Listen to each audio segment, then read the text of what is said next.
I was just thinking while we were meditating, it came to me some qualities of the silence at the beginning, and one of the interesting ones is that it cannot be tarnished. It cannot be marred. It can't be destroyed. It can't be. It doesn't. It's not. It's not susceptible to those kinds of things. One thing that can happen that I have a lot of experience with this part is that it can be obscured. I think that's part of the forgetting and the remembering thing for me. I can forget about the great silence, become preoccupied with other things, and that's okay. It's in that too.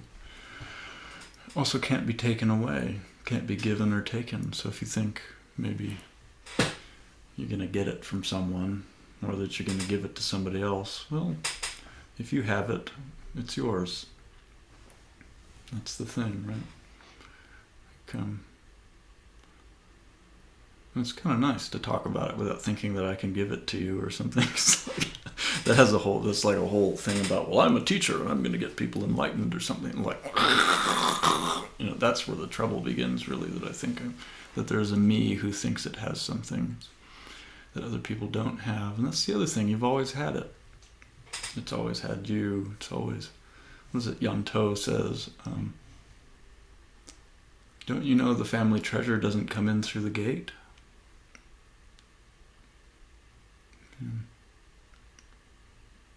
It doesn't come, it doesn't go. It's always here. So kind of nice to know. And if you think you don't have it, or you're not connected with it, or you've somehow messed it up, oh my God, I ruined the great silence at the beginning, then the whole universe is holding it for you. That squirrel that keeps coming back outside my window is like, he keeps looking in at me, or maybe she, I don't know, with this really knowing look in its eye, like, I'm holding it for you.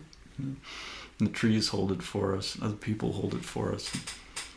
Back to Walmart, I kept my son was running around and of course has no idea about the etiquette of, grocery store aisles, and was running out in front of people's carts, and oh my God, I'm so sorry. People were just delighted by him. They'd stop their carts real quick, and then they'd just laugh. In a way, they were holding the great silence at the beginning for me when I was mixed up in my own little personal drama. And that's a great thing. And so in a way, and then seeing them holding it, oh, that's right, there it is in me. So there's something maybe about that we hold it for each other, and we hold it for ourselves, and just the holding of it brings with it the possibility that more remembering might take place in ourselves and in others. It's kind of a sweet thing.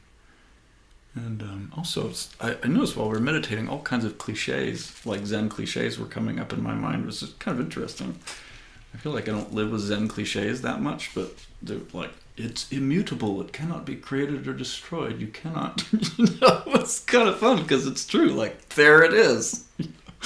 It's in every leaf, it's in every, but there's a reason, Zhao Zhou said, or somebody asked Zhao Zhou his line about, the greatest way is not difficult if you just don't pick and choose. And somebody else said, hasn't that become a cliche? And he goes, yeah, I just can't get away from it. That's the thing about kind of true cliches. Like, there they are, hundreds of years later, and there they are.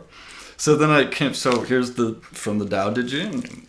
We have lots of Taoist influence in our Zen because it comes through China. Here's chapter 1. This is the Yafu Feng and Jane English translation. The Tao that can be told is not the eternal Tao. There you go. It's a great silence that, everything I'm describing to you today is not quite it there, The name that can be named is not the eternal name. The great silence at the beginning. That's still just a hair's breadth away from it. The best you can do is there it is. The nameless is the beginning of heaven and earth. So isn't it beautiful? The nameless. Like, can you feel that? The nameless. The namelessness of the world right now.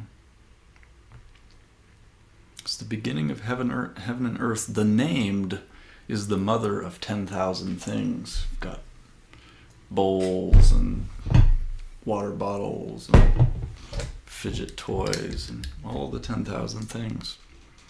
Ever desireless, one can see the mystery. Ever desiring, one sees the manifestations. So it's like, it's easy to go, oh, ever desireless, one can see the mystery, so I've got to get rid of all my desires, right? That must be the path. Well, you can do that, and you might see something, but ultimately the desires come back, and that's kind of nice too. It's nice to desire things. Why can't the clear-eyed bodhisattva sever the crimson thread? Whatever it is. I'm hungry, I'm horny, I'm tired, I'm whatever it is, you know. But those two do seem to go together. I notice the mystery arises, and along with the mystery arising, there is a kind of transparency to the desire.